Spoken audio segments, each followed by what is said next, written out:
तैयारी वही जो कहानी बन जाए। वेलकम टू यूपीएससी कहानियां, जहां पढ़ाई नहीं कहानियां चलती हैं, इतिहास से लेकर संविधान तक। यूपीएससी अब बोरिंग नहीं रहेगा। जिस गद्दी पर बैठने से पहले चंद्रगुप्त ने पूरी दुनिया से लड़ाई लड़ी थी, जिसे संभालने के लिए चाणक्य ने जहर से भरी राजनीति का जाल बुना था, उस गद्दी पर एक दिन चुपचाप शांति से बिंदुसारा बैठा। न कोई युद्ध, न कोई तख्ता पलट, बस एक सीधी सी विरासत। अब तू राजा है और पूरा अखंड भारत तेरे हाथ में है। और भाई, जब दूसरों को साम्राज्य बनाना पड़ता है, बिंदुसारा को उसे सिर्फ संभाला नहीं, चलाना था। ना कोई वायरल स्पीच, ना कोई प्रचार, लेकिन ये वही राजा था जिसके नाम से ग्रीक दरबार तक कांपते थे। सेलूकस के दामाद चंद्रगुप्त के बेटे को वो कहते थे अमित्रोकतेस, मतलब जो दुश्मनों को जड़ से उखाड़ फेंके। बिंदुसारा ने तलवारें कम चलाईं, पर उसके आदेश हवा की तरह चलते थे। दक्षिण भारत की तरफ बढ़ा, हजारों किलोमीटर दूर तक मगध का झंडा गाड़ दिया। राजा लोग भाषण देते थे, बिंदुसारा गवर्नर भेजता था। कर्नाटक, आंध्र, केरल, हर जगह उसके आदमी, उसकी नीति, उसका खौफ।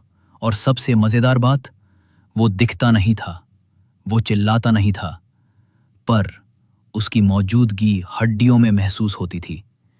पर असली घमासान तो घर के अंदर था, क्योंकि एक बेटा था, अशोका, गुस्से वाला, तेज, भयंकर।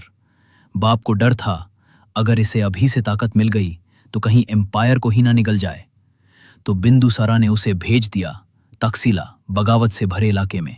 सोचा या तो संभाल लेगा या मर जाएगा। पर अशोका वहां अकेले पहुंचा और सिर्फ अपने नाम से बगावत सुलझा दी। अब दरबार में खलबली। क्या अब बाप बेटे से डर रहा है? बिंदुसारा ने हंसकर कहा। डर नहीं, तैयारी कर रहा हूं, क्योंकि ये लड़का एक दिन सम्राट बनेगा या सबसे बड़ा संकट।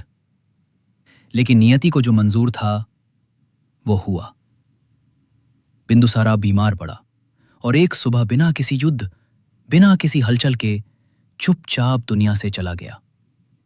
कोई स्तंभ नहीं, कोई महान उपदेश नहीं, बस एक कहानी कि कभी भारत का सबसे बड़ा साम्राज्य बिंदुसारा नाम के एक शांत तूफान ने थामे रखा था।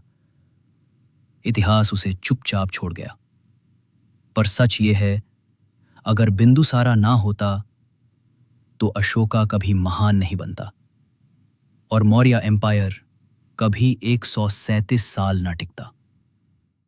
तो अगली बार जब कोई बोले चंद्रगुप्त या अशोक महान, उसे ये कहानी सुना देना, क्योंकि बीच में जो राजा था वो ना बोले, ना दिखे, पर पूरे भारत को अपनी मुट्ठी में पकड़कर बैठा था।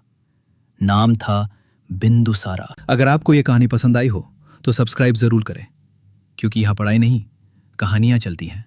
यूपीएससी कहानियां, यहां सिलेबस खत्म नहीं होते, कहानियां शुरू होती हैं।